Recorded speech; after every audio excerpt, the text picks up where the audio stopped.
సంవత్సరము అయింది దాదాపు కొత్త ప్రభుత్వం, కూటమి ప్రభుత్వం ఏర్పడి. అస్తమానము నెగిటివ్గా ఎందుకు అని ప్రజలు మీకు తీర్పిచ్చినారు. మేము శిరస వంచి మేమందరం కూడా స్వీకరిస్తూ ఉన్నాము. మరి మీరు పాజిటివ్ నోట్లో పోకుండా అస్తమానము నెగిటివ్ నోట్ ఎందుకు అని, అదేదో మనం పూజ మొదలుపెట్టినప్పుడు ఓం భూర్భత్సు అని ఎట్లయితే శ్లోకం మొదలు పెడతామో గత ప్రభుత్వం, ఎందుకంటే ఇంకెందుకు గత ప్రభుత్వం అయిపోయింది, ఇంకా మీరు ఉండారు 1 year అయింది. ఈరోజు లెక్క పెడితే గత ప్రభుత్వం అని 25 సార్లు ప్రసంగంలో 25 సార్లు గత ప్రభుత్వము, మరి విధ్వంసము, అరాచకము ఇటువంటివన్నీ కలిసి ఒక 10 సార్లు, అంటే 35 సార్లు. ఎందుకండి? మీకు లక్షణంగా ప్రజలు తీర్పు ఇచ్చినారు. పాజిటివ్ నోట్లో మీరు ఏ విధంగా పరిపాలన చేస్తామని చెప్పి మీరు హామీ ఇచ్చినారో, మీ వాగ్దానాలు ఏవైతే ఉన్నాయో ఆ వాగ్దానాల మేరకు మీరు హ్యాపీగా పరిపాలన చేసుకుంటూ అబ్సల్యూట్ మెజారిటీ ఉంది కదా. అపోజిషన్ స్టేటస్ అడిగితే కూడా, ఎందుకంటే ఉండేదే ఒకే ఒక అపోజిషన్ పార్టీ, నంబర్స్ పక్కన పెట్టి స్టేటస్ అడిగితే కూడా వద్దన్నారు మీరు. మంచిది, ఇంకా ఫుల్ ఫ్లెజ్డ్గా మీరు మంచి పాజిటివ్ నోట్లు చేయండి. ఎప్పుడు గత ప్రభుత్వం గత ప్రభుత్వం, ప్రతి పారాకు గత ప్రభుత్వం, ఎందుకండి నెగిటివ్ నోటు? అయితే ముఖ్యంగా ఏమంటే మీరు యాక్చువల్గా ఈ ఎలక్షన్ జరిగినది ఏం బేసిస్ మీద? ఒకటి, కూటమి ప్రభుత్వం ప్రధానమైన అంశం సూపర్ 6. ఎందుకంటే మీరు ఇంటింటికి తిరిగి పేపర్ పెట్టుకొని దాని ఫారం ఫిలప్ చేసి ఇంటి పేరు ఇచ్చి ఆధార్ కార్డు ఇచ్చి తీసుకొని ఇచ్చి మొబైల్ మెసేజ్లు పంపించి ఇంకోటి చేసి నీకు 15, నీకు 18, నీకు 18, నీకు 20, నీకు 15 అని లెక్కలేసి ప్రతి ఇంటికి పోయి, ఒకసారి కాదు ఎన్నోసార్లు పలుసార్లు ఇంటికి పోయి నీ ఇంటికి 1,00,000 వస్తుంది, నీ ఇంటికి 2 లక్షలు వస్తుంది, నీ ఇంటికి 3 లక్షలు వస్తుంది అంటే పాపం ప్రజలు కూడా నమ్మినట్టున్నారు. ఎందుకు నమ్మినట్లున్నారంటే 2019 నుంచి 24 వరకు వైసీపీ ప్రభుత్వంలో జగన్మోహన్ రెడ్డి గారు చెప్పిన ప్రకారంగా క్యాలెండర్ పెట్టి మరి వాగ్దానం చేసిన ప్రతి ఒక్కటి, మేనిఫెస్టోలో ఉన్న వాగ్దానాలన్నీ కూడా పూర్తి చేయడం జరిగింది. బహుశా ప్రజలు అనుకోని ఉండొచ్చునేమో, ఇదేదో ఉంది కదా సెట్ సిస్టమ్, ఈ సిస్టమ్ ప్రకారం వస్తాయని. ఎందుకంటే మానవుడు కూడా ఆశాజీవి కదా. అండ్ ఇంతమంది పాపం పేదరికంలో ఉండేవాళ్ళు, మధ్యతరగతి వాళ్ళు ఎంతో కొంత ఒకవేళ ఆశ పడిండొచ్చు, ఎందుకంటే పలుసార్లు మోసపోయినారు. కానీ మానవుడు ఆశాజీవి కదా, ఎన్నిసార్లు మోసపోయినా కూడా ఒక్కసారి మోసపోవడం అనమాట. అంటే ఇది సహజంగా ఆలోచన ప్రకారము దీర్ఘ ఆలోచన చేసిన వాళ్ళు ఎవరు కూడా అంత సులభంగా నమ్మరు. కానీ పరిస్థితుల ప్రభావం వలన, అయితే ఇక్కడే ముఖ్యమైన అంశం ఏమంటే, పేదవాడు మోసపోయేదానికి అవకాశం ఉండొచ్చు పరిస్థితులను బట్టి, కానీ మనము వాళ్ళను మోసం చేయడం కరెక్టా కాదా అనేది మనము పరీక్ష మనం చేసుకోవాలి మనల్ని మనం. ఏది ఏమైనా కూడా చెప్పినారు అందులో సూపర్ 6. మరి సూపర్ 6 చూస్తే ఇంతవరకు ఫస్ట్ ఇయర్ ఎట్లుందో ఇప్పుడు కూడా అట్లే ఉంది. ఇంతవరకు మనిషికి అందినేది సూపర్ 6లో ఏమందిందండి? అది అర్ధదీపం అనాలన్నా పావు దీపం అనాలన్నా, ఎందుకంటే ఒకే సిలిండర్ వచ్చింది. అది సూపర్ 6లో ఇంతవరకు అందినేది. 10 సార్లు ఏదేదో చెప్తున్నారు కానీ అవైతే ఇంతవరకు చేతికైతే రాలేదు. మళ్ళీ అంతలో భాగంగా అప్పులు పెరిగాయన్నారు. చూస్తే వీళ్ళు చేసినన్ని అప్పులు ఎప్పుడు చేయలేదు, చరిత్రలోనే చేయలే. ఒకే సంవత్సరం 1,00,000 చిల్లర కోట్ల అప్పు చరిత్రలో ఎక్కడ జరగలే. మరి జీతాలు ఇది కూడా చెప్పినారండి, ఏమని? అసలు జీతాలు లేని పరిస్థితి అని 19 అంటే ఆర్థిక శాఖ మంత్రి గారు, ముఖ్యమంత్రి గారు చంద్రబాబు నాయుడు గారు ఎప్పుడు పీఠం ఎక్కినా కూడా జీతాలు లేని పరిస్థితి ఉంటుంది. ఉదాహరణకు 1995 అన్నాడు. నాకు తెలిసి 95లో సర్ప్లస్, ఆంధ్రప్రదేశ్ రాష్ట్రం ఉమ్మడి రాష్ట్రం సర్ప్లస్ బడ్జెట్. ఆ తర్వాత మీరు మళ్ళా సబ్సిక్వెంట్గా మీ పాలనలో మైనస్కు పోయిండొచ్చు, కానీ అప్పటికి మాత్రము సర్ప్లస్ బడ్జెటే. మళ్ళీ ఏ విధంగా చెప్తున్నారో నాకైతే అర్థం కావడం లేదు. సో ఏది ఏమైనా కూడా ఆ తర్వాత కొంత చాణక్యునితో కూడా కంపారిజన్ చేసినారు మధ్యలో. చాణక్యుడు ఏం చెప్పినాడండి, కౌటిల్యుడు ఏం చెప్పినాడు? ముఖ్యంగా ఆయన చెప్పినది ప్రజల మీద ఎక్కువ పన్ను భారం వేయకూడదు. ఆ ఉన్న ఏదైతే డబ్బులు మనము పన్ను ద్వారా, పన్ను లేనిది ప్రభుత్వము పరిపాలన జరగదు, ఆ పన్ను ఏదైతే వస్తుందో దాన్ని జాగ్రత్తగా చాలా ప్రుడెంట్గా ఖర్చు పెట్టాలా అన్నారు. ఎంత మనకు శక్తి ఉందో ఆ మేరకే చేయాలి తప్ప అంతకు మించి చేయకూడదు అన్నారు. దీంట్లో నాకు తెలిసి చాణక్యునిది ఏది ఫిట్ కావడం లేదు. ప్రజలు ఒకసారి ఆలోచన చేయాలి. ఏదైతేనేమి మొత్తం మీద ఇంతవరకు చాలా వాగ్దానాలు స్పీచ్లు జరిగిపోయినాయి. కాకపోతే ఈసారి బడ్జెట్ బుక్ కూడా నేను చూడడం జరిగింది. ఇది చూసిన తర్వాత ఒక వ్యక్తి బాగా అన్నారనమాట, ఇదేంటి సార్ ఈసారి ఇది కొత్త రకంగా ఉంది, మామూలు బడ్జెట్ మాత్రం లేదు అని. మీరు గమనించినారు లేదు, పరిశీలించినారు లేదు, అందరూ మామూలు టైప్లో లేదు ఇది, ఇది మార్చినారు. మామూలుగా మనకి ఎక్కువ బడ్జెట్ ఇన్ బ్రీఫ్లో అన్ని ఫిగర్స్ వస్తాయన్నమాట. ఆ కొన్ని తీసేసినారు. ఏవేవి తీసేసినారు? రాష్ట్ర అప్పు గురించి ఉండే తీసేసినారు. దీంట్లో పబ్లిక్ డెట్ తీసేసినారు, పబ్లిక్ అకౌంట్ కూడా తీసేసినారు. లేదు, ఇంక ఎతకాలి ఇప్పుడు లోపల పోయి మళ్ళీ ఎక్కడో పెట్టింటారు. మెకనాస్ గోల్డ్ కదా ఎతికినట్లు మేము ఎతకాలన్నమాట. నెక్స్ట్ మళ్ళా దాని తర్వాత గ్యారంటీలు ఎక్కడ ఉన్నాయనేది కూడా, ఆ గ్యారంటీలు సహజంగా కూడా వాల్యూమ్ 5.2లో ఉంటాయి కాబట్టి చూసుకోవచ్చు. కాకపోతే ఈ రెండు దీంట్లో కూడా ఇస్తారు మామూలుగా, ఈసారి ఇవ్వలేదన్నమాట. అయితే ఒకరు మాత్రం బాగా చెప్పినారు, ఏమిది అంటే ఇదేదో కలర్ ఎక్కువ ఉంది సార్, కాకపోతే కంటెంట్ తక్కువ ఉంది అన్నారు అనమాట. బాగా చూస్తే కలర్ ఎక్కువ ఉంది, కంటెంట్ తక్కువ ఉంది అన్నారు. నేను కూడా చూస్తే అన్ని ఏదో గ్రాఫుల రూపంలో ఇచ్చినారు మొత్తం మీద. ఏదేమైనా కూడా ఒకటి, ఎప్పుడైనా మేము వైఎస్ఆర్సీపీ తరఫున జగన్మోహన్ రెడ్డి గారు కానీ మాకు, ఎందుకంటే మా సిద్ధాంతాలు రాజశేఖర రెడ్డి గారి సిద్ధాంతాలు కాబట్టి సింపుల్ లివింగ్, సింపుల్ థింకింగ్. ఇప్పుడు పేదవాడు అనేవాడు ఎప్పుడు కూడా ఒక అసంతృప్తితో కానీ లేకుంటే ఇబ్బందులు కలిగిన పరిస్థితుల్లో ఉంటే ఎప్పుడు కూడా సమాజానికి మంచిది కాదు. ఒక వ్యక్తి ఎవరైనా కానీ పేదరికంలో ఉండరాదు. పేదరికంలో ఉన్న వ్యక్తి కూడా కొన్ని పరిస్థితుల వలన పేదరికంలో ఉన్నా కూడా విపరీతమైన అసంతృప్తి, అసహనము ఆ విధంగా ఉంటే కానీ అది సమాజానికి చాలా డేంజర్ అనమాట. అది ఎట్లా ఎఫెక్ట్ కొడుతుంది? అది మధ్యతరగతి వాళ్లకు, ఉన్న వాళ్లకు, అందరికి కూడా ఎఫెక్ట్ కొడుతుంది అనమాట. కాబట్టి ఎప్పుడు కూడా పేదరిక నిర్మూలన అనేది పరిపాలనలో ఒక ప్రధానమైన బాధ్యత పాలకులకు. అందుకనే వైఎస్ రాజశేఖర రెడ్డి గారు ఎప్పుడు కూడా విద్య కానీ, వైద్యం కానీ ఇవన్నీ కూడా పేదవాళ్ళకి ఎప్పుడు కూడా ఎంత సునాయాసంగా, సులభంగా అందుబాటులోకి తేవాలనో అంత చేసేవాళ్ళు అనమాట. అంటే పూరెస్ట్ ఆఫ్ ద పూర్కు ఎంత చేసినా కూడా తక్కువే. వ్యవసాయదారులకు విద్య కానీ, వైద్యం కానీ, వ్యవసాయం కానీ ఎంత చేసినా కూడా తక్కువే. కాబట్టి వీలైనంత చేయాలనేది రాజశేఖర రెడ్డి గారి సిద్ధాంతం. మేము కూడా అదే సిద్ధాంతమే ఫాలో అవుతున్నారు. అయితే కూటమి ప్రభుత్వం మీరు గమనించినట్లయితే హేళన, అసలు మేము చేసిన గత 5 సంవత్సరాల పరిపాలన హేళన, ఒక వ్యంగ్యంగా మాట్లాడడము, ఇది ఒక వెల్ఫేర్ అనడము, అసలు ఇదేదో మీరు వేస్ట్ చేస్తుంటారు ప్రజాధనం అనడము, రకరకాలుగా అన్నట్లే ఉంటుంది, అననట్లే ఉంటుంది, రాసే విధంలో రాస్తారు, చాలా ఇంటెలిజెంట్గా, చాలా నాకుతో చేస్తారనమాట. ఏది ఏమైనా కూడా మేమైతే దానికే స్టికాన్ అయిపోయి మా ఫిలాసఫీ అంతా కూడా మధ్యవర్తులు కూడా ఉండకూడదు, డైరెక్ట్గా పోవాలి అని డీబీటీ ద్వారా చేస్తే దాన్ని కూడా హేళన చేస్తారు.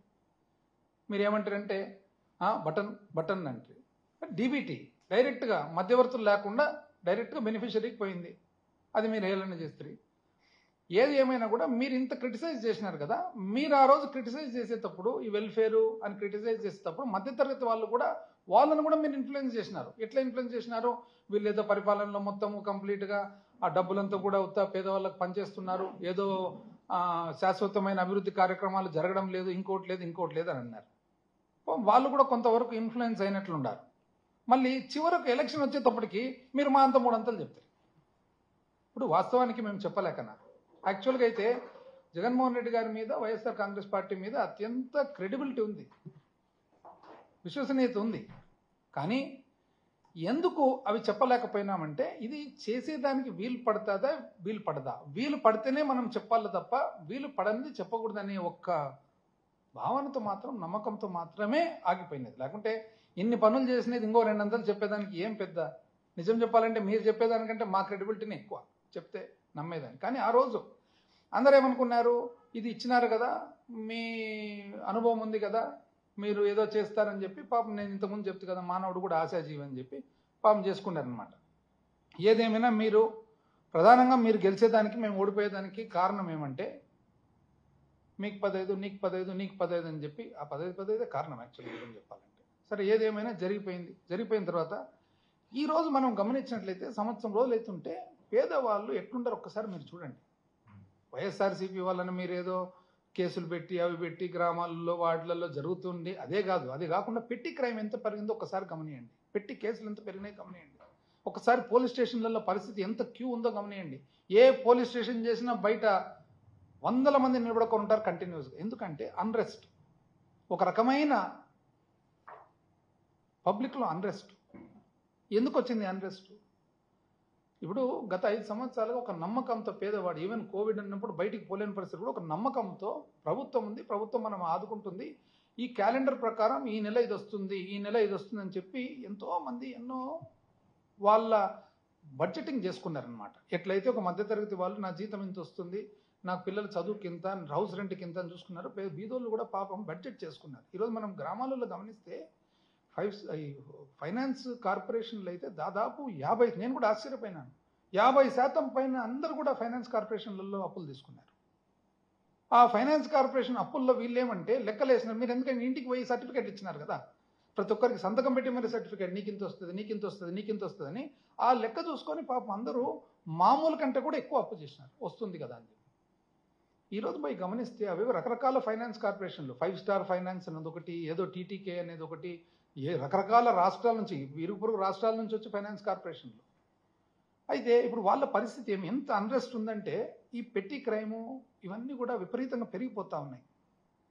ఇన్సెక్యూర్ అయిపోయినాడు ఒక మానవుడు, మామూలు సామాన్య మానవుడు ఎంతో ఇన్సెక్యూర్ అయిపోయినారనమాట. మరి ఎడ్యుకేటెడ్ పీపుల్ ఎవరైతే ఉన్నారో ఆ రోజు ఈ పరిపాలన వల్ల, వెల్ఫేర్ వల్ల చాలా అన్యాయం జరిగిపోతుందని అనేవాళ్ళు చివరికి వచ్చేటప్పటికి 3 అంతలు చెప్తే కూడా చూస్తూనే ఉండాలన్నమాట. అంటే వాళ్ళేమో 3 అంతలు చెప్పిందని. ఇప్పుడు మీరు ఖచ్చితంగా ఈ వెల్ఫేర్ అనేది కుదరదు, నేను ఓన్లీ ఇన్ఫ్రాస్ట్రక్చర్ ద్వారా, నేను శాశ్వత అభివృద్ధి ద్వారా, ఈ అదేది కొత్త వర్డ్ సంపద సృష్టి ద్వారా నేను అభివృద్ధి చేస్తానంటే ఆ ఫిలాసఫీ మీద మీరు గెలిచింటే ఎలక్షన్ ఓకే. మీరు ఆ ఫిలాసఫీ చెప్పలేదే. మీరు ఫిలాసఫీ అది చెప్తే ఎలక్షన్ వచ్చేటప్పటికి ఫిలాసఫీ మార్చేస్తుంది, ఎలక్షన్ అయిపోయిన తర్వాత మళ్ళీ ఫిలాసఫీ అమలులోకి రాలేదు. సో దీనివలన ఎంత అన్రెస్ట్ అనేది ఒకసారి చూడండి. మేము చేసిన పరిపాలన ఎటువంటి పరిస్థితుల్లో కోవిడ్తో అల్లాడిపోయి చాలా ఇబ్బందులు కలిగి ఆ పరిస్థితుల్లో మేము చేయడం జరిగిందనమాట. అయితే ఈరోజు బడ్జెట్ స్పీచ్ చూసిన తర్వాత మరి ఆ స్పీచ్లో సూపర్ 6 ఎక్కడుంది? సూపర్ 6 అని ఫస్ట్ పోయినసారి బడ్జెట్కి పోదాం, ఎందుకంటే ఈ బడ్జెట్ కంటే ముందర పోయినసారి మొత్తం 63 పేరాలు ఉండగా దాంట్లో ఒక 2 పేరాలు 13 అండ్ 16లో మాత్రం ఊరికి 13 ఒక చోట, 29 ఒక చోట ఒక్క 1 లైన్ పంపించారు. ఏమని? 13వ పేజీలో సూపర్ 6 హామీలలో భాగంగా మా ప్రభుత్వం అన్నదాత సుఖీభవ ప్రధానమంత్రి కిసాన్ పథకం ద్వారా అర్హులైన రైతులకు పెట్టుబడి సాయం ప్రకటించింది. పోయిన సంవత్సరం వచ్చిందండి ఎవరికన్నా ఈ రాష్ట్రంలో ఒక్కరికన్నా? నెక్స్ట్ 29వ పేరా 17వ పేజీ, ప్రభుత్వం మరియు ప్రైవేటు పాఠశాలలో 1వ తరగతి నుంచి 12వ తరగతి వరకు చదివే పిల్లల తల్లులకు తల్లికి వందనం పథకం ద్వారా ఆర్థిక సహాయం అందిస్తూ మా ప్రభుత్వం సూపర్ 6 హామీని నెరవేరుస్తుంది.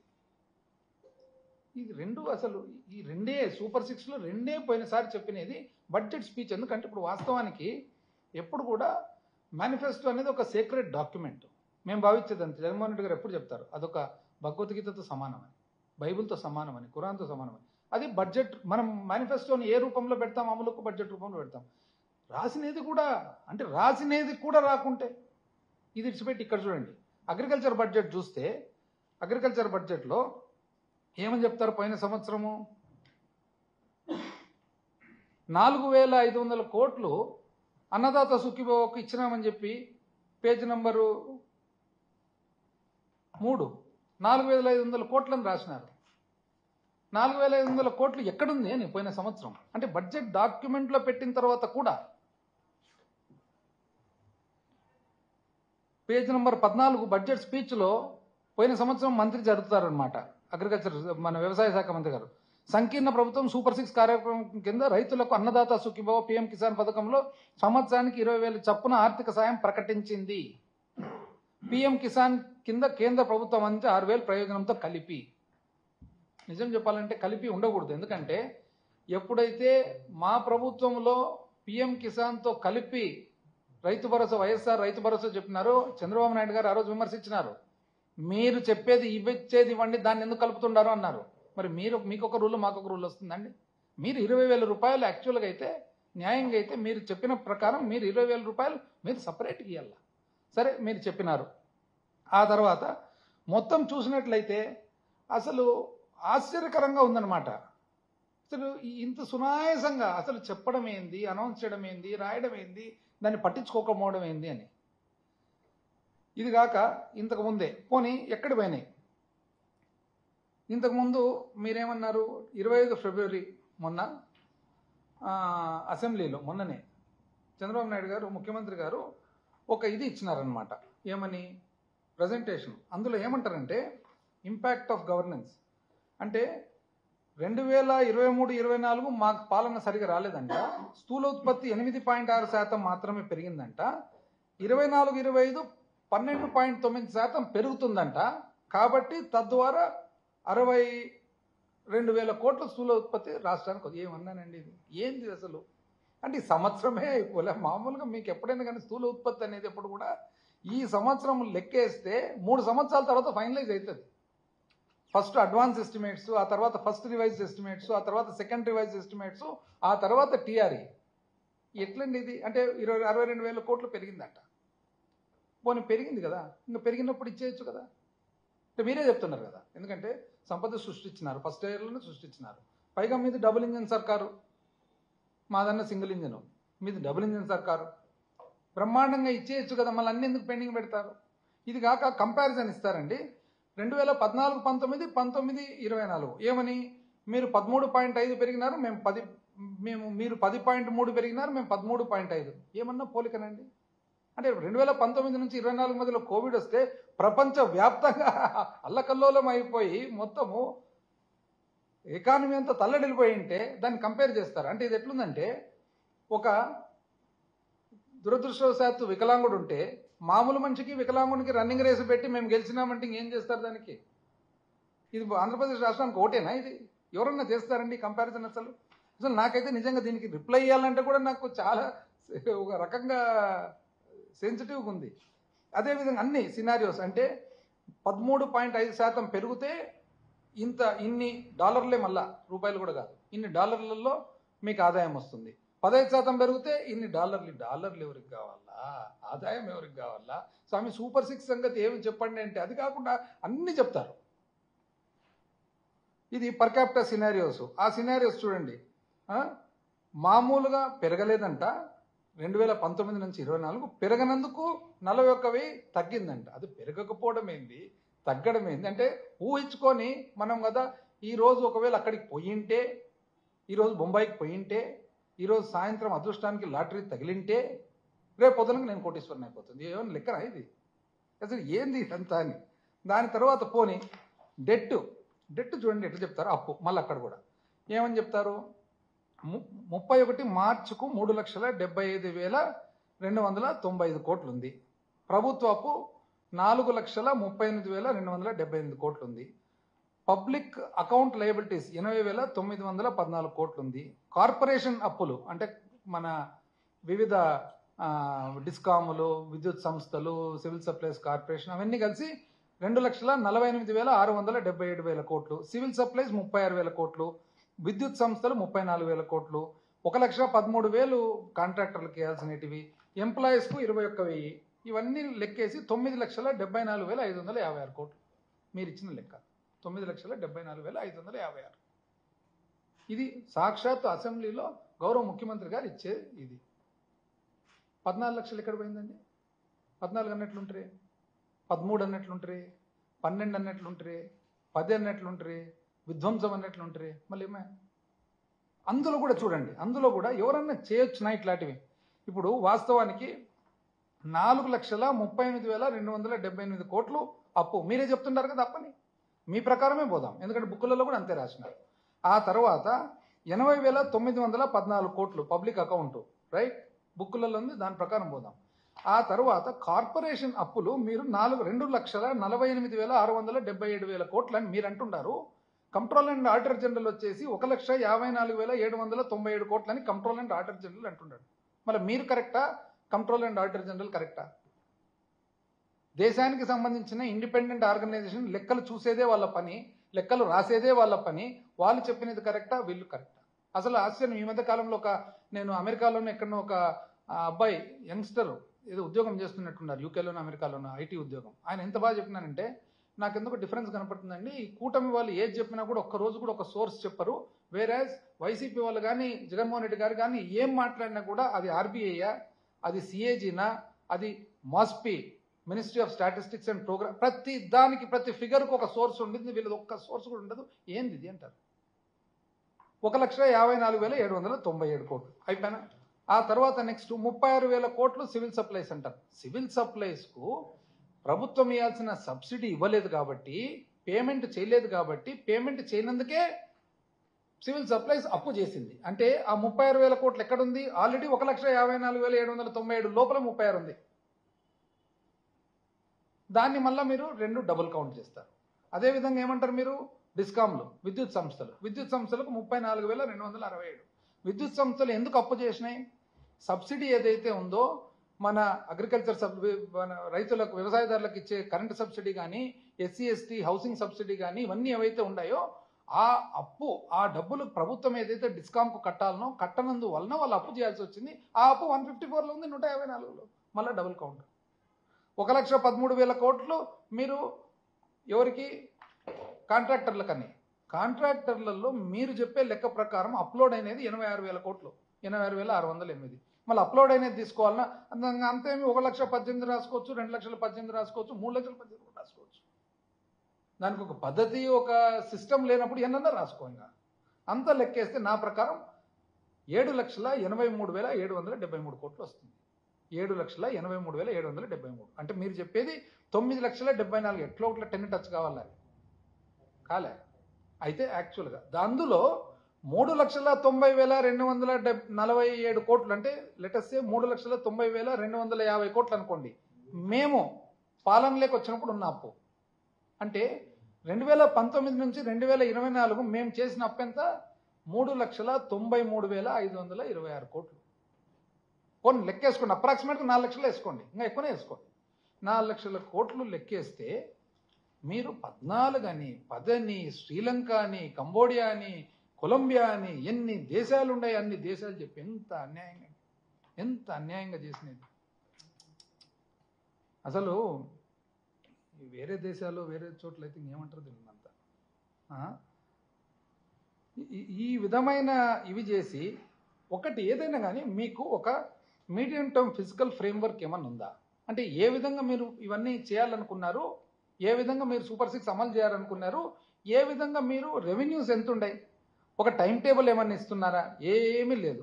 మీకు ఏ విధంగా ఎట్లా నచ్చితే అట్లా చేసుకుంటూ పోతున్నారు అనమాట. ఆ తర్వాత ఏమంటారు ఇంకోటి, అసలు ఆ ప్రెజెంటేషన్లో చాలా వెనుకబడినానంట. నేను చెప్తా, స్థూల ఉత్పత్తితో పాటు పర్ క్యాపిటల్ ఇన్కమ్, తలసరి ఆదాయం చూసినట్లయితే 2018-19 ఆంధ్రప్రదేశ్ రాష్ట్రము తలసరి ఆదాయము 1,54,031 రూపాయలతో 18వ స్థానంలో, భారతదేశంలో 18వ స్థానంలో ఉంటే 2022-23 వచ్చేటప్పటికి 2,19,881 రూపాయలతో ఆంధ్రప్రదేశ్ 15వ స్థానానికి వచ్చింది. 18 నుంచి 15వ స్థానానికి వచ్చింది. ఎప్పుడు కూడా నీది నాది అని లెక్కేస్తే ఎట్లవుతుంది? భారతదేశంతో పోల్చండి. 2014-15 నీ ఫిగరు భారతదేశం ఫిగర్తో పోల్చండి. 2019-24 నీ ఫిగరు భారతదేశం ఫిగర్తో పోల్చండి. నీకు నాకు పోలిక పెడితే ఎట్లా అవుతుందండి? యావరేజ్తో కదా చూడాల్సినది.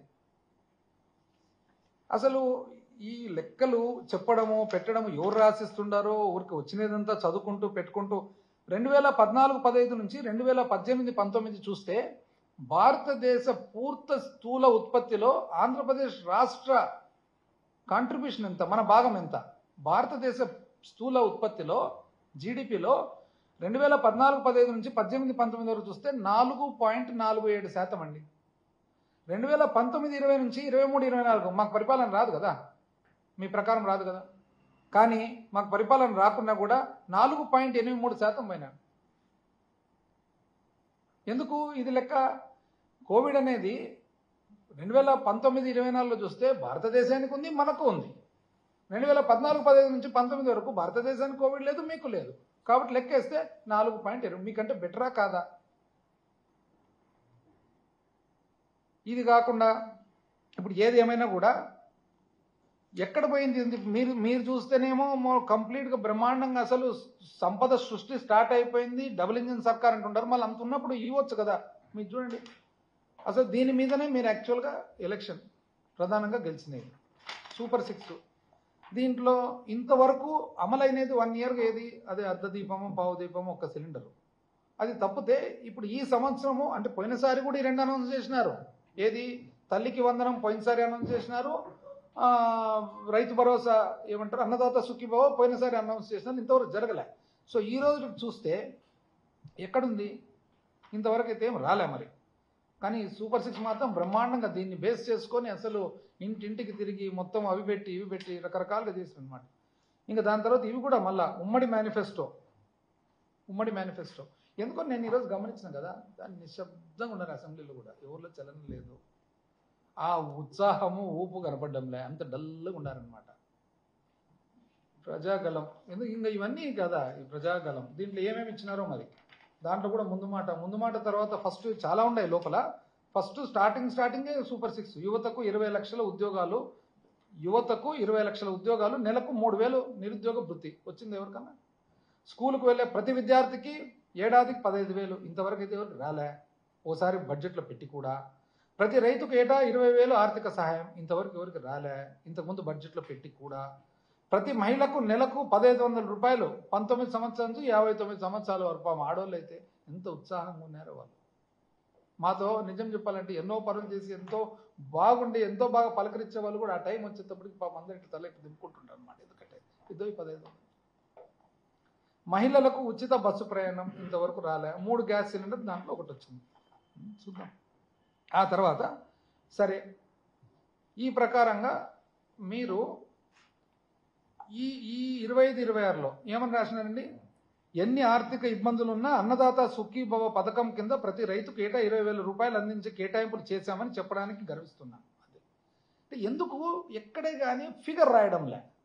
లాస్ట్ టైం అంతే, ఈసారి అంతే, ఫిగర్ రాదు. ఇది తల్లికి వందనం కూడా చూడండి.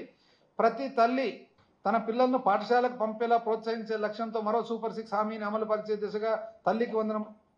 ఇప్పుడు నిజం చెప్పాలంటే ఇది అమలు చేసేది కానీ కరెక్ట్ ఉంటే గాన ఎంత గర్వంగా నేను 12,450 కోట్లు కేటాయిస్తున్నాను అధ్యక్ష, గర్వంగా ప్రతి ఒక్కరికి ఇన్ని లక్షల మందికి రేపు పొద్దున ఇవ్వబోతున్నాం సో అండ్ సో నెల అంటాం కదా. అది రాదు.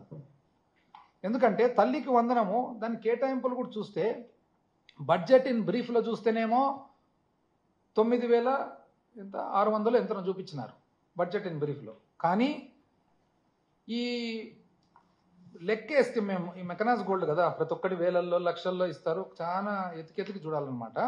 దాంట్లో తల్లికి వందనం 9,407 కోట్లు చూపించినారు. కానీ మేము లెక్కేస్తే మొత్తము అలొకేషన్స్లో 8,278 కోట్లు మాత్రమే కనపడుతుంది. 8,278. కానీ వాస్తవానికి యాక్చువల్గా అవసరం ఎంత, 12,450 కోట్లు అవసరం ఉంది. ఎందుకంటే తల్లికి వందనము 80 సింపుల్. ఇంతకుముందు జగన్మోహన్ రెడ్డి గారు చెప్పినారు కదా, దాని డేటా కలెక్షన్ ఏముంది, సింపుల్ కదా. 83 లక్షల పిల్లలు చదువుతున్నారు, మనకు తెలుసు. 83 లక్షల పిల్లలు చదువుతున్నారు. 15,000 రూపాయల లెక్క ప్రకారం ఇస్తే 12,450 కోట్లు కావాలా. 12,450 కోట్లు అయితే ఈ పెట్టలేదు, 9,400 పెడుతున్నారు. 9,400 పెట్టినారు కానీ లోపల అలొకేషన్స్లో 8,278 కనపడుతుంది. ఈ ప్రకారం అయితే కేవలం 55 లక్షల పిల్లలకు మాత్రమే ఇవ్వనీకి అవుతుంది. అంటే కోస్తారా ఏమన్నా, కోసే ఉద్దేశం ఏమన్నా ఉందే? వాలంటీర్లకైతే ఆయన ఎవరు చాలా ఒక్కటే ఎంత ఫాస్ట్గా పాపులర్ అయిన వ్యక్తి. నీకు 15 ఎవరు నాకు తెలిసి రాజకీయ చరిత్రలో ఇంత ఫాస్ట్గా పాపులారిటీ వచ్చిన వ్యక్తి ఆయన్ని అనుకుంటా, గౌరవ మంత్రివర్యులు. వాలంటీర్లకు అమ్మా నీకమ్మా డోంట్ వరీ మేము వచ్చేస్తున్నాం, నీకు 10,000 వచ్చిన ₹1 అన్న. అసలు ఉన్నారు అసలు ఉద్యోగాలు వాలంటీర్లు. అప్పు చూస్తే దాంట్లో ఏమని రాస్తారు తెలిసిన అప్పు అసలు జనవరి ఆఖరికి 82,738 కోట్లు ఆల్రెడీ అప్పు అయింది. జనవరి ఆఖరికి 82,738 కోట్లు. కానీ బుక్లో ఏం రాస్తారు తెలిసిన 73,362, అంటే 10,000 కోట్లు ఇప్పుడు కట్టబోతున్నారు రివర్స్. అంటే 10,000 కోట్లు వాపస్ ఫిబ్రవరి మార్చిలో 10,000 కోట్ల సంపద సృష్టి వాపస్ తిరిగి అప్పును కడతారనమాట. ఏంటి అసలు లెక్కలకు దానిలకు ఏమన్నా పొంతనుందా? క్యాపిటల్ ఎక్స్పెండిచరు అసలు మూలధనం వ్యయము మీకు రానే రాదు. మీరు అల్లకల్లోలం చేసినాంలే. మీరు 24,072 కోట్లు అని చెప్పి మీరు రాసి పోయిన సంవత్సరం ఇంతవరకు ఖర్చు పెట్టినది 10,850 కోట్లు. అంటే ఈ 2 నెలల లోపల ఇప్పుడు మీరు మళ్ళీ 12,000 కోట్లు ఖర్చు పెట్టబోతున్నారు. 13,000 కోట్లు. ఎట్లండి ఇది? ఏం మొత్తం మీద మాత్రము అసలు గవర్నర్ అడ్రస్ చూస్తే ఒక్క చోటన్న గవర్నర్ గారి అడ్రస్లో మొన్న చూస్తే ఎత్తుకుతే ఒక్క చోటన సూపర్ 6 అనేది ఎక్కడే కానీ ఒక్క చోటన ఉందా? అసలు సూపర్ 6 అనేది ఎక్కడే కానీ.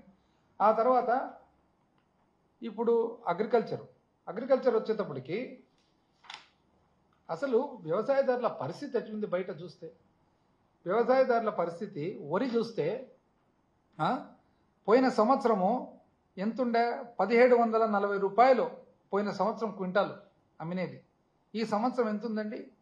1,470 నుంచి 1,500. ఎంఎస్పి వచ్చేసి 2,300.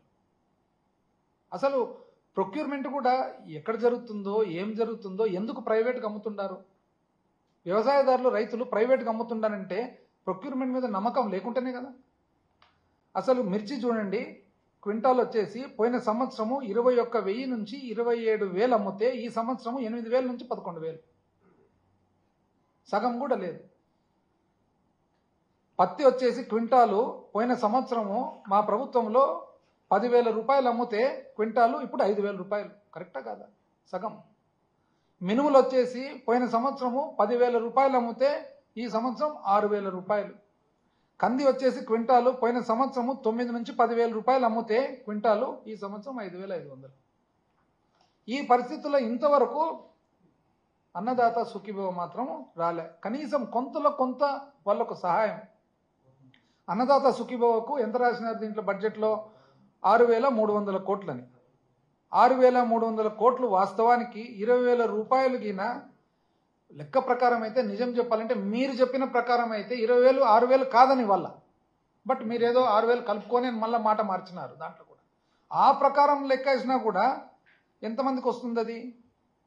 6,300 అంటే 45 లక్షల మందికి రైతులకు, 55 లక్షల మంది రైతులు ఉన్నారు. ఇది కూడా సింపుల్ లెక్క. దీనికి డేటా ఏముంది? ఇంకా మీరు చెప్పే ప్రకారం 20,000 రూపాయలు కింద మీరు ఇవ్వాలంటే గాన అసలు 30 లక్షల మంది కూడా రాదు. మళ్ళా మీరేమో దాంట్లో రాసినారు. ఎందుకంటే ఈ లెక్కచారాలకు దీనిలకు ఇంచుమించు పోయిన సంవత్సరానికే 54 లక్షల మంది, 55 యావరేజ్ వేసుకున్నా కూడా. ఇంకా ఎంప్లాయీస్ విషయానికి వస్తే గాన ఎంప్లాయీస్ పాపం లాస్ట్ టైం ఎంత అసలు మిమ్మల్ని నమ్మి ఎంప్లాయీస్ వాళ్ళ పరిస్థితి ఇప్పుడు చూస్తే ఒకరు నాకు ఎంప్లాయీస్ చాలా మంది దగ్గరకు వచ్చినప్పుడు చెప్పారు అనమాట. ఏమని చెప్పినారంటే, ఇది అగ్రికల్చర్ బడ్జెట్, ఇది ఒకటి అగ్రికల్చర్ బడ్జెట్లోనేమో ఆయన 9,300 అంటాడు అన్నదాత సుఖీభవకు, 2 చోట్ల 9,400 అంటాడు. మీరేమో 6,300 అన్నారు అన్నదాత సుఖీభవ. అంతేనా? 6,300. మీరు 6,300 బడ్జెట్లో చూపిస్తారు, ఆయన మాత్రం 9,400 చూపిస్తారు మంత్రివర్యులు ఆయన అగ్రికల్చర్ బడ్జెట్లో. మళ్ళీ దానికి దీనికి వ్యత్యాసం ఏందో అర్థం కాలే. ఎంప్లాయీస్ వచ్చేసి లాస్ట్ డిఏ ఎప్పుడండి? జూలై 2023 జూలై లాస్ట్ డిఏ ఇచ్చినది. జనవరిది డ్యూ ఉంది, జనవరి 2024 డ్యూ ఉంది, జూలై 2024 డ్యూ ఉంది. మీరు అసలు మొత్తం బ్రహ్మాండంగా మీరు ప్రామిస్ చేసినది చూస్తే ఎంప్లాయీస్ అంతా అసలు ఇంకా ఆకాశమే హద్దు, సూర్యుడు చంద్రుడు చుక్కలు అన్నీ కూడా ఇంక ఊరికి వడ్డీయడమే. వాళ్ళ పరిస్థితి ఇప్పుడు చూస్తే వాళ్ళు ఎవరు నడిస్తే చాలా మంది, సార్ అప్పుడన్నా కనీసము ఏదో మా ఆవేదన చెప్పుకునే కన్నా ఎవరైనా ఉంటున్నారు సార్, ఇప్పుడు ఎవరికి చెప్పుకోవాలి సార్, మాకు అర్థం కావడం లేదు వాస్తవం. ఆ తర్వాత గ్రాట్యుటీ వచ్చేసి జూలై నుంచి గ్రాట్యుటీ ఇవ్వలేదు. రిటైర్ అయిన వాళ్ళ గ్రాట్యుటీ జూలై నుంచి ఇవ్వలేదు.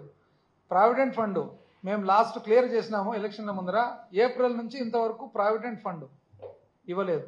సరెండర్డ్ లీవ్ పాపం రిటైర్ అయ్యే వాళ్ళకు సరెండర్డ్ లీవ్ లేదు. ఎంప్లాయ్మెంట్ బ్రహ్మాండంగా సృష్టిస్తామని మీరు అన్నారు. యాక్చువల్గా వాస్తవానికి ఏమంటే మాకు మీడియా పవర్ లేక ఎవరు దీన్ని సరిగ్గా రాయరు, కానీ వాస్తవానికి అసలు ఎన్ని ఉద్యోగాలు ఇచ్చిండేది పోయిన ప్రభుత్వం, జగన్మోహన్ రెడ్డి గారి ప్రభుత్వము ఇచ్చినది 2,13,662 పర్మనెంట్ ఉద్యోగాలు, 45,871 కాంట్రాక్ట్ ఉద్యోగాలు, 3,71,777 అవుట్సోర్సింగ్ ఉద్యోగాలు అన్నీ కలిపితే టోటల్గా చూడండి 6,31,310 ఉద్యోగాలు ఇవ్వడం. ఇది కాక ఏంది గవర్నమెంట్ పర్మనెంట్ ఉద్యోగాలే 2,13,662, కాంట్రాక్ట్ ఉద్యోగాలు 45,871, అవుట్సోర్సింగ్ 3,71,777, 6,31,000 ఉద్యోగాలు ఇస్తే ఉద్యోగాలు ఎక్కడా అని అంటారు. ఇప్పటి వరకు ఏమైనా వచ్చినాయండి ఉద్యోగాలు ఏదన్నా? అసలు ప్రైవేట్ ఉద్యోగాలు చూస్తే లార్జ్ అండ్ మెగా ఇండస్ట్రీస్ పెద్ద పరిశ్రమల వలన 1,02,500 ఉద్యోగాలు, ఎంఎస్ఎంఈలు 2019-24 మధ్యలో 3,94,000 చిల్లర, అందాజుగా గ్రౌండ్ అనేటివే 23 లక్షలు. అంత లెక్కేస్తే దాదాపు అన్ని ప్రభుత్వం ఉద్యోగాలతో ఇంచుమించు 31 లక్షల ఉద్యోగాలు క్రియేట్ అయినట్లు. కానీ ఎవరు రాయరు. వీళ్ళు మాట మాట్లాడితే 25 సార్లు ఏమని రాస్తారో తెలిసిన అదేదో జరిగిపోయిందంట. ఏది విధ్వంసం. ఇది ఒకటి కొత్తగా అప్పు ఎన్నిసార్లు చెప్పినా మళ్ళీ అప్పు అదే. ఇది పోయినసారి మీ బుక్కే కదా, 14 లక్షలు ఎంట్రీ, 13 లక్షలు ఎంట్రీ మీరు రాసిన బుక్కే. ఇప్పుడు మామూలుగా మీరు రాసిన బుక్లో ఇట్లా ఇవన్నీ ఉంటాయన్నమాట, ఈ పేజీలన్నీ. ఈసారి ఎత్తేసినారు. ఇదో ఇవి ఉండాలా, పబ్లిక్ డెట్ అవుట్ స్టాండింగ్ ఉండాలా, లోన్స్ ఫ్రమ్ సెంట్రల్ గవర్నమెంట్ ఉండాలా, గవర్నమెంట్ గ్యారంటీస్ అవుట్ స్టాండింగ్ ఉండాలా, ఇవన్నీ తీసేసినారు. ఈసారి అన్ని బొమ్మలు ఉన్నాయి, ఇట్లా బొమ్మలు ఉన్నాయి అన్నమాట మళ్ళీ కంప్లీట్. ఎందుకు తీసేయాల్సి వచ్చింది? ఇది ఎప్పుడు మనకు గుర్తున్నప్పటి నుంచి బడ్జెట్ ఇన్ బ్రీఫ్లో వచ్చేది. సిస్టమ్ ఎందుకు ఈసారి మార్చినారంటే అప్పు కనపడకూడదనే. ఎంత కనపడకూడదు నుంచి పెట్టినా కూడా ఎక్కడో చోటైతే ఎతుకుతే దొరుకుతుంది కదా. ఏమంటే కొద్దిగా శ్రమ. ఆ ప్రకారంగా మీ పాత బుక్కుల ప్రకారంగా మీరు ఇట్లా చూపారు కాబట్టి మేము దాన్ని మళ్ళా ఎతికి తీయాల్సి వచ్చిందనమాట. ఎతికి తీస్తే చెప్తా, అది కూడా లోపల పోయిన సంవత్సరం ఉంది కదా. ఎతికి తీస్తే ఎంత ఉంది?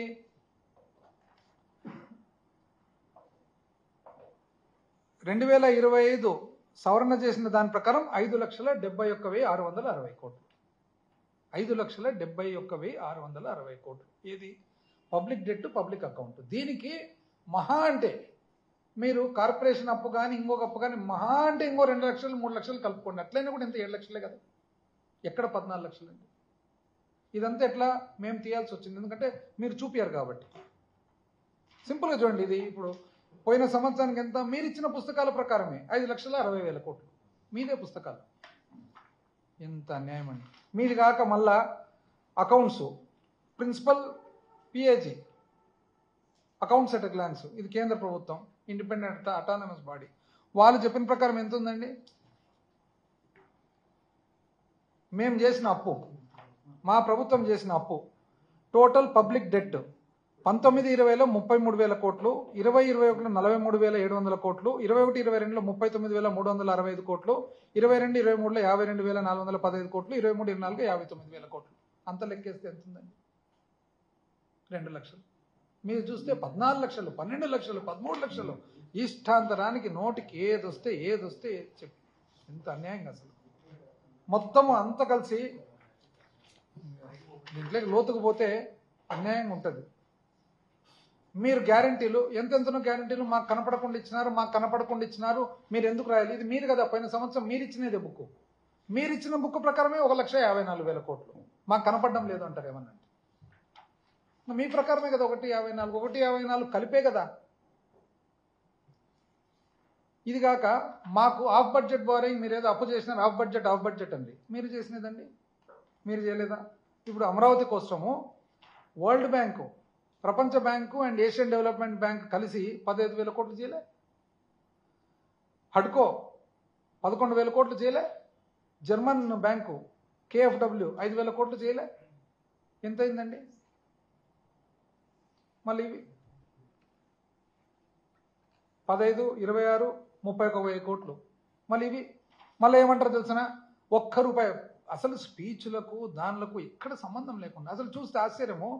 స్పీచ్లో ఏమంటారు తెలిసిన? అసలు ఈ సెల్ఫ్ సస్టైనింగ్ మోడల్ అమరావతి సంతోషం, దానంతకదే కట్టుకుంటుంది సంతోషం. ₹1 కూడా పెట్టలేదు అని అన్నారు. అమరావతి పీపుల్స్ క్యాపిటల్ 6,000 కోట్లు అని బడ్జెట్ బుక్లో ఉంటాయి. బడ్జెట్ ఇన్ బ్రీఫ్లో 6,000 కోట్లు చూపిస్తారు, బడ్జెట్ స్పీచ్లో ₹1 కూడా పెట్టలేదు అంటారు. ఆయన వ్యవసాయ శాఖ మంత్రినేమో 9,400 కోట్లు అంటాడు, ఈడ చూస్తే 6,300 కోట్లు ఉంటుంది. పోయినసారి వ్యవసాయ శాఖ మంత్రి 4,500 కోట్లు అంటాడు, బుక్లో చూస్తే 1,000 కోట్లు ఉంటుంది. అసలు బడ్జెట్ ఇన్ బ్రీఫ్కు బడ్జెట్ స్పీచ్కు పొందన లేదు, అగ్రికల్చర్ బడ్జెట్కు మెయిన్ బడ్జెట్కు పొందన లేదు. కానీ మేమంతా అసమర్థులము. ఏమేమి అవి 20 సార్లు అసమర్థులు, అవివేకులు, ఇంకోటి విధ్వంసలు. కనీసం పుస్తకాలన్నా రాసినాం కదా కరెక్ట్గా. ఎంత అన్యాయం.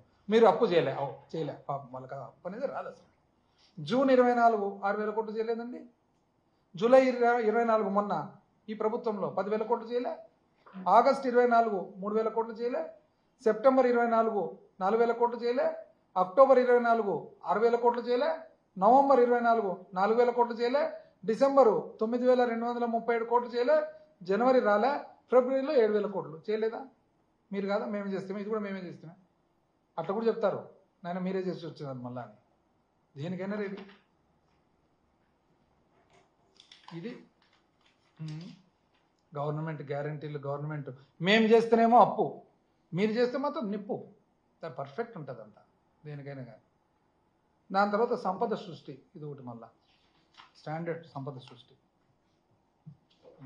అది కూడా చూద్దాం ఎంత సృష్టించినారనేది. టైం ఉందే 10 నిమిషాలు.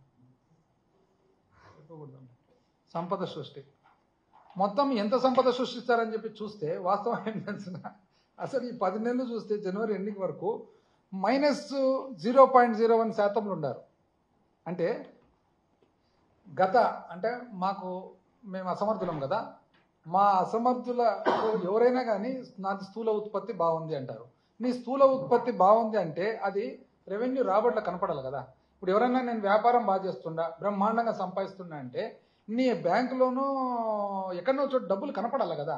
నేనేమో బ్రహ్మాండంగా వ్యాపారం చేస్తున్నా అని చెప్పి బ్యాంకులో డబ్బులు లేకుంటే అది వ్యాపారం ఎట్ట చేసినట్లు. అదేవిధంగా ప్రభుత్వం కూడా స్థూల ఉత్పత్తి బ్రహ్మాండంగా ఉందంటే నీకు రెవెన్యూ రాబడిలో ఆటోమేటిక్గా దానికి ట్రాన్స్లేట్ అయ్యి కనపడుతుంది. ఇక్కడ చూడండి, మా టైము మేము చేసిన దానికంటే 24 లెక్కేస్తే 2024 10 నెలలు, ఎప్పటి నుంచి ఏప్రిల్ నుంచి జనవరి వరకు లెక్కేసి మళ్ళా ఏప్రిల్ 24 నుంచి జనవరి 25 వరకు లెక్కేస్తే ఎంత ఉంది తెలిసిన, పెరిగేది బదులు మైనస్ లేకొచ్చింది. ఇంకా దీన్ని ఏమనల్లా అంటే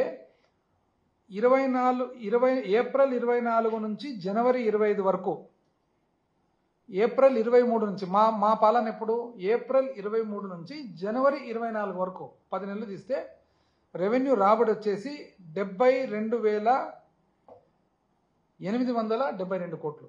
72,872 కోట్లు. మామూలుగా అయితే యావరేజ్కి ఎప్పుడైనా కానీ ఒక 10% పెరుగుతుంది యావరేజ్గా. మా టైం అయితే ఎప్పుడు 10-12% ఎప్పుడు పెరిగింది. అంటే మామూలుగా అయితే ఎంత రావాలా, 72,000కు అప్రాక్సిమేట్గా 10% అంటే ఇంకొక 7,000 పెరిగితే 79,000 ఉండాలి లెక్క ప్రకారం. మీరు సంపద సృష్టి కదా, ఎంత వచ్చింది తెలుసిన 72,864. అంటే మాకంటే ఒక 8 కోట్లు ఇంకా తక్కువ. దానికి -0.01. ఇంకా దీన్ని ఏమన్నా ఇవైతే మేము ఫాల్స్ చేయం కదా. మీరు మొన్న నీతి ఆయోగ్ దాని మీద ఒకటి ప్రజెంటేషన్ ఇచ్చినారు. ఏమని మాట్లాడితే ప్రతిదానికి గత ప్రభుత్వం అసమర్థ పాలన. అసమర్థులమే, కానీ అసమర్థులు మీకంటే బాగా ఇచ్చినామే. ఇది ఎట్టుందంటే ఇద్దరు ఎగ్జామ్ రాస్తారు, ఆయన అసమర్థుడు ఆయనేమో 90 మార్కులు వస్తూనే ఉండే, సమర్థం మనకు 60 వస్తుండే. ఎవరు సమర్థులు ఎవరు అసమర్థులు? ఇదో మీరు నీతి ఆయోగ్కి ఇచ్చినారు. నీతి ఆయోగ్ ప్రకారము ఫైనాన్షియల్ ఇయర్ 2015 నుంచి 2019 వరకు మీ పీరియడ్ 12.9% రెవెన్యూ రాబడి పెరుగుదల ఉంది, CAGR. మీ నీతి ఆయోగ్లో మీరిచ్చిన సమయం పీరియడ్ 2020 నుంచి 23 వరకు మీరు ఇచ్చినారు. మీరు ఇచ్చిన దాని ప్రకారం చూస్తే మా పాలనలో పడుతుంది 14.1% పెరిగినాం. ఎవరు సమర్థులని, ఎవరు సమర్థులు ఎవరు? దానితోడు మళ్ళీ ఇప్పుడు కొత్తగా ఏం తెలిసిన, అసలు కొత్త స్కీమ్ పెట్టినారు. ఏమని ఇప్పుడు ఫాస్ట్గా రెవెన్యూ పెరగాలి కదా. రెవెన్యూ పెరగాలని చెప్పి ఏం పెట్టినారంటే ఏది ఇంటి పన్ను పెంచేదన్నమాట. దాన్ని ఏంది పెంచేదంటే ఇప్పుడు ఎప్పుడు కూడా ఇప్పుడు చాణక్యుడిని కోట్ చేసినారు చూడు, చాణక్యుడు ఏం చెప్తాడు తెలిసిన, పన్ను అనేది ఎప్పుడు కూడా చాలా ఇప్పుడు కొత్త మోడర్న్ మనం పెద్ద పెద్ద ఎంబీఏలు అంతా పెద్ద పెద్ద ఆక్స్ఫర్డ్లు కేంబ్రిడ్జ్లు చదివేది చాణక్యుడు అప్పుడే చెప్పినాడు. దానికి ఒక టిప్పింగ్ పాయింట్ అని ఉంటుంది. పన్ను అనేది ఎక్కువ చేస్తే రాబడి ఎక్కువ బదులు పడుతుంది, ఒక్క చోట వరకే అది ఇట్లా పెరుగుతుంది, ఆడ స్టాండర్డ్ అయిపోతుంది, ఇట్లా పడుతుంది. అట్లా చూస్తే వీళ్ళ నోట్ వీళ్ళదే, మళ్ళా వాళ్ళ నోట్లో ఏమన్నా ఉంది తెలిసిన, 1 ఫిబ్రవరి 2005కు మార్కెట్ వాల్యూస్ రివైజ్ చేయాలా, 16,997 గ్రామాలు 9,000 చిల్లర వార్డులు, అంటే 17,000 గ్రామాలు 9,000 వార్డులు పెంచాలని. ఏమంటే వాళ్ళు ఎందుకు పెంచాలనుకుంటున్నారంటే 2023-24 ఈ సంవత్సరము పీరియడ్ లెక్కేసుకుంటే మా పీరియడ్తో, అంటే మాది అసమర్థులు కదా, మా అసమర్థుల పీరియడ్లో మాది 7,699 కోట్లు స్టాంప్స్ అండ్ రిజిస్ట్రేషన్ ద్వారా మాకు వస్తే ఈ 10 నెలల సమయంలో వాళ్ళకు 7,070 వచ్చిందంట, తక్కువ వచ్చిందంట. సో తక్కువ వచ్చింది కాబట్టి పెంచాలని, ఎంత తెలిసిన లెక్కేసినది సంపద సృష్టి 21% పెంచాలని. 21% కూడా రేషనలైజ్ చేసి పెంచినారు. ఎట్లా పెంచినారంటే ఉదాహరణకు నర్సన్నపేట శ్రీకాకుళం 38% పెరుగుతుంది, ఆ తర్వాత రణస్థలం 58% పెరుగుతుంది, గజపతి నగరం 45% పెరుగుతుంది, పార్వతీపురంలో పెంచుతారండి. అది ఎవరు కొంటారు ఎవరు అమ్ముతారు పాపము. ట్రైబల్ ఏరియాలో 35% పెంచడం.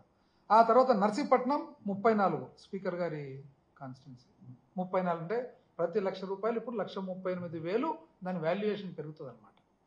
ఆ తర్వాత పాడేరులో 73%, అంటే ₹1,00,000 విలువ చేసేది ఇప్పుడు 1,73,000 అవుతుంది అనమాట విలువ, దాని మీద స్టాంప్ డ్యూటీ. ఆ తర్వాత ఇంకా రాయలసీమకు వచ్చేటప్పుడు చూడండి, ఫస్టే అల్లకల్లోలం రాయలసీమ, దానికి తోడు దువ్వూరు 49%, పుంగనూరు 32%, వెంకటగిరి 42%, నందికొట్కూరు 44%, బనగానపల్లె ఆర్ఎండ్బి మంత్రి గారి నియోజకవర్గం 55%, కోయిలకుంట్ల ఆయన నియోజకవర్గం 52%, అవుకు ఆయన నియోజకవర్గమే 48%, సిరివెల్ల ఆళ్లగడ్డ 47%, ఎందుకంటే నాకు మండలాలు తెలుసు కాబట్టి, పాణ్యం 35%, లాస్ట్కి వచ్చేటప్పటికి పెనుగొండకు వచ్చేటప్పటికి 78% పెంచినారు. బాగానే ఉంది. పెంచిన దాని వలన ఈరోజు ఏమవుతుంది, వైట్ మనీ కావాలి కదా, ఎవరి దగ్గర ఉంటుంది, రైతుల దగ్గర. ఇప్పుడు 1,00,000 విలువ, ఇప్పుడు 10 లక్షలకు సపోజ్ 10 లక్షల రూపాయల భూమి కొన్నారు, దాని మీద ఒకటి స్టాంప్ డ్యూటీ పెరగడం ఒకటి, కానీ వైట్ మనీ చూపించుకోవడం. 10 లక్షల సరుకు ఇప్పుడు పెనుగొండలో కొనాలంటే 17,80,000 అవుతుంది దాని వాల్యుయేషన్. 17,80,000 అయితే వైట్ మనీ చూపించాలి కదా. ఇంకా చూడండి, దాని తర్వాత ఇంకోటి ఎలక్ట్రిసిటీ మేము డ్యూటీ వేస్తే ఏమన్నారు తెలిసిన, అసలు మీరు పెంచినారు, మేము పెంచినారు. మొన్న సేమ్ మా డ్యూటీ గురించి వాళ్ళు ఏమని రాస్తారు తెలిసిన, ఆబ్జెక్ట్స్ అండ్ రీజన్స్ వాళ్ళు రాసినదే. ఎప్పుడు ఇది మేము పెంచిన దాన్ని వాళ్ళు ప్రజలకు ఎట్లా చెప్పినారు చూడండి. 19 డిసెంబర్ 2024 ఏమంటారు తెలిసిన, ఎప్పుడో 1993లో 6 పైసలు ఉన్నింది, అప్పటి నుంచి 28 సంవత్సరాలు 6 పైసలే ఉంది. అయితే ప్రభుత్వం చాలా జాగ్రత్తగా చూసింది. గుజరాత్, కర్ణాటక, మధ్యప్రదేశ్, మహారాష్ట్ర, హిమాచల్, కేరళ, మణిపూర్, పంజాబ్, వెస్ట్ బెంగాల్, జమ్మూ కాశ్మీర్ అన్ని చోట్ల కూడా 14 పైసల నుంచి 180 పైసల వరకు ఉంది. 14 పైసల నుంచి ₹180 వరకు ఉంది. కాబట్టి మనం కూడా ఇది పెంచాల్సిన అవసరం ఉంది. ఏదైతే ఆల్రెడీ పెంచినారో గత ప్రభుత్వమే ఇది చేసింది గత ప్రభుత్వమే. మళ్ళీ మీరు ఎంత బాగా మమ్మల్ని సమర్థిస్తున్నారు, అది ఎంత బాగా రాసినారు చూడండి. అంటే మేము ఏదైతే ఎలక్ట్రిసిటీ డ్యూటీ పెట్టామో అది చాలా అవసరము. కొంతమంది కోర్టుకు పోయి ఏదో జరుగుతుంది కాబట్టి చట్టంలో మార్పులు చేసి ఖచ్చితంగా ఏమంటారు, to protect the collection of electricity duty, ఏదైతే కలెక్షన్ చేస్తుందో దాన్ని పక్కన పని చేయాలి. అంటే మేము పెట్టినప్పుడేమో తప్పండి, అల్లకల్లోలం చేస్తారు, అల్లకల్లోలం అంకాలం తినాలి. ఇప్పుడు చాలా అవసరము. ఎన్ని రాష్ట్రాలు మాకట్టు పారారు చెప్తున్నారు. చేసినామంట పవర్ సెక్టర్ అంశం ఎంత మీరు 2014లో తీసుకున్నప్పటి నుంచి ఎలక్ట్రిసిటీ సెక్టర్ మీరు 83,000 కోట్ల అప్పు తెచ్చినారు. ఎంత అప్పు చేస్తారు మీరు అంటే 2014లో 29,500 కోట్లు ఎలక్ట్రిసిటీ డిపార్ట్మెంట్ అన్ని కాంకాములు జంతువులు అన్ని కలిపి 29,550 కోట్లు ఉంటే 2019 మీరు దిగిపోయేటప్పటికి 86,215 కోట్లు. అంటే 56,660 కోట్లు మీరు కొత్తగా అప్పు చేసినారు. ఏ శాతంలో మీరు 23.8 అంటే 24% సంవత్సరం మీరు పెంచినారు. మీరు 86,215 కోట్లు అప్పు చేస్తే దాన్ని మేము 20 చేసినాం. అంటే మేము 36 పెంచినాం. మీరు 5,000 మీరు 56 పెంచితే మేము 500 36 పెంచాం. మీకంటే 20,000 కోట్లు పెంచినాం. మేము పెంచిన శాతం అంతా 7%. మీరు 24% మీరు పెంచితే సంవత్సరం మేము 7% పెంచితే మేము సంవత్సరం మీరు మాత్రం బ్రహ్మాండం. ఏదేమైనా కూడా కదా మా క్లాస్ కూడా చేస్తున్నారు కూడా ఎంత పేదవాళ్ళ వారు ఎవరైతే ఉన్నారో వాళ్ళకు ప్రభుత్వం రాజశేఖర్ గారి జగన్మోహన్ రెడ్డి గారి పార్టీ సిద్ధాంతం ఎవరైనా పేదవాళ్ళు చూసుకోండి. పేదవాళ్ళు బాగుంటుంది, మధ్యతరగతి బాగుంటుంది. బ్రహ్మాండంగా ఉంటుంది. ఇప్పుడు బయట ఏమంటే అసలు రావట్లేదంట, రావట్లేదంట, బట్టల షాప్ రావట్లేదంట, మాంసం కాలి అంట, మళ్ళా ఎక్కడ చూడండి. ముఖ్యమైనటువంటి ఏదేమైనా కూడా చెప్పిన మాట ప్రకారం 44,50,000 మందికి అమ్మఒడి ఇచ్చినామా లేదా? తల్లులకు 60,000 కోట్లు. ఆ తర్వాత 53,50,000 వాస్తవమా కాదా? అసలు చేయుత అక్క చెల్లెమ్మలకు 26,90,27 మంది అక్క చెల్లెమ్మలకు ఇచ్చిన మాట వాస్తవమా కాదా? 75 లక్షల మంది అక్క చెల్లెమ్మలకు ఆధార ఇచ్చిన మాట వాస్తవమా కాదా? 26,000 కోట్లు. ఏమంటే రాసి సంతకం అయితే వాళ్ళు నమ్మినట్టున్నారు. ఈరోజు అందరూ తల్లిదండ్రులు అసలు తమాషా. నేను ఊర్లోకి పోయి ఎవరు జనాలు నమస్కారం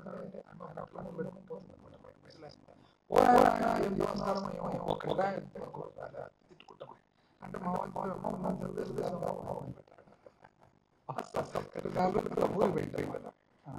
ఇవన్నీ చూడండి. ఇన్ని రకాలు చేసేసి అసలు క్యాలెండర్ మళ్ళా క్యాలెండర్ ఏప్రిల్లో జగనన్న వసతి దీవెన, మేలో జగనన్న విద్యా దీవెన, జూన్లో జగనన్న అమ్మఒడి, జూలైలో విద్యా కానుక, ఆగస్టు విద్యా దీవెన, సెప్టెంబర్లో చేయూత, అక్టోబర్ వైఎస్ఆర్ భరోసా విడత, నవంబర్లో విద్యా దీవెన, డిసెంబర్లో ఈవీసీ నేస్తాము, జనవరిలో రైతు భరోసా, విద్యా దీవెన క్యాలెండర్ ఇచ్చినారు. వాళ్ళు అనుకున్నారంటే పాపం ఏదో సిస్టమ్ బాగానే ఉంది, ఎవరు వచ్చినప్పుడు వస్తుంది, ఇంటూ 3 times వస్తుంది అనుకున్నారు. మొదటికే మోసం. అందుకనే జగన్మోహన్ రెడ్డి గారు చెప్పినట్టుగా పలావ్ తింటుంటుంది, పలావ్ బిర్యానీ అనుకున్నారు. పలావ్ బిర్యానీ అసలు కూటమి మేనిఫెస్టో మెగా టీఎస్సీ మొదటి సంవత్సరం అయిపోయింది. వాలంటీర్లకు 10,000 అది మాత్రం ఆయన చాలా పాపులర్ అయినారు. అసలు ఇంత ఫాస్ట్ అమ్మ ఎక్కడ రింగ్ టోన్లు ఉన్నాయి. డీజేలు, పాటలు, అసలు సినిమా పాటలు ఎక్కడ పోయినాయి? డీజే పాటలు అన్నీ నీకు 10 90 అని రకరకాల పాటలు. పెళ్లి కనుక ఏమైనా అన్ని పోయినాయి మొత్తం మీద. పాతవి కూడా అంతే. సిస్టమ్ చూసుకుంటూ పోతే వ్యవసాయం ఇంతకుముందు ఇంకా లెక్కేస్తే ఇంకా అవన్నీ కూడా పాతవి చాలా ఉంటాయి. పూర్తి సంపూర్ణ రుణమాఫీ, 0 వడ్డీలు, 0 రుణాలు, డ్వాక్రా మేలు ఏం జరిగినాయి? ఏమి జరగలేదు, అన్ని క్లీను. ఏదేమైనా కూడా కన్క్లూజన్ ఏమంటే మనకి యాక్చువల్గా మీకు నిజంగా చేయాలనే ఆలోచన ఉంటే ఈ టైప్లో ఫ్లిప్ ఫ్లాప్ ఉండదన్నమాట. నిజంగా చేయాలంటే నిజంగానే చేస్తారు. మీకు నాకు తెలిసి మీకు యాక్చువల్గా ఉన్న పరిపాలన విధానం ఎవరి విధానం వాళ్ళది అయితే ఆ విధానం ప్రకారమే ఈయన ఒకవేళ పోయింటే బాగుండేది. ఏం చేసినారు? P4. ఇప్పుడు మీకు యాక్చువల్గా వెల్ఫేర్ కాదు, మాది W4 వెల్ఫేర్ 4, మీది P4 ప్రైవేట్ పబ్లిక్ పార్ట్నర్షిప్. ఈ P4 అని పోయినారు. ఆ P4తో పాటు జరిగినది ఇట్లా. ఎందుకంటే ఇప్పుడు చాలామంది ఇక్కడ ఊరికే కూర్చొని ఎవరో పెద్ద ఆయన ఒక ఆయన చెప్పినాడు అనమాట, ఫార్మర్ ప్రెసిడెంట్ అమెరికాలో. ఒక పెన్సిల్ నాగేలు అనుకొని టేబుల్ మీద కూర్చొని జొన్న చేను నేను దీంతోనే తోగుతున్నాను అనుకుంటే వ్యవసాయం కాదు. వ్యవసాయం చేసేతో తెలుస్తుంది, నొప్పెట్లేదు తెలుస్తుంది. ఆ నాగేలు దున్నినప్పుడు తెలుస్తుంది, కానీ పెన్సిల్ వేసుకొని మనం ఊరికి రాసుకుంటూ పోతే సుభాష్ చంద్రబోస్ గురించి కూడా ఈరోజు ప్రస్తావన వచ్చిందనమాట. నాకు ఒక్కసారి మీరు సహాయం చేయండి, మీకు స్వాతంత్రం ఇస్తా అని. అంటే నాకు ఒక్కసారి అధికారం ఇవ్వండి, ఏమొస్తుంది? ఒకసారి నాలుగోసారి కదా. ఈరోజు సుభాష్ చంద్రబోస్ గారి ఇది. ఇంకోటి ఆర్టిఫిషియల్ ఇంటెలిజెన్స్ అన్నారు. నాకైతే నిజంగా డౌట్, ఇది ఆర్టిఫిషియల్ ఇంటెలిజెన్సా లేదా ఇంటెలిజెన్సే ఆర్టిఫిషియలా? ఆర్టిఫిషియల్ ఇంటెలిజెన్సా, ఇంటెలిజెన్సే ఏమన్నా ఆర్టిఫిషియల్ ఉంది అనేది నాకైతే డౌట్ ఉంది.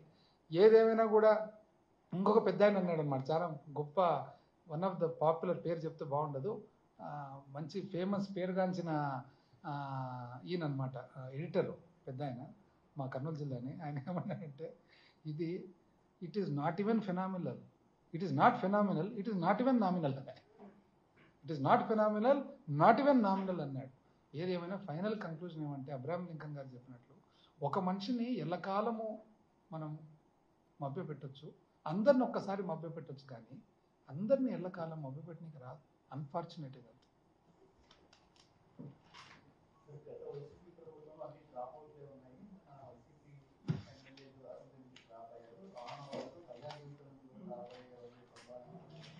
నేను ఒకటి చెప్పనా, ఇది ఎవరో పూర్తి అమాయకులో లేకుంటే ఇదో మాట్లాడే మాటలు.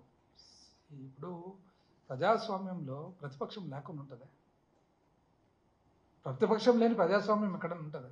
మేము కూడా చూసినాం ఊర్లలో, ఒకసారి ఊర్లలో గట్టిగా మంచి గ్రూప్ రావాలని చెప్పి 60-40, 55-45 ఉంటాయి కదా, ఎప్పుడైతే దాన్ని 90-10 చేస్తామో చీలి సక్క ఇట్లా పడుతుంది. ఎక్కడన్నా చూడండి, వన్ సైడ్ ప్రజాస్వామ్యంలో చేసుకునే దగ్గర పోయేది ఒక యాక్చువల్గా అది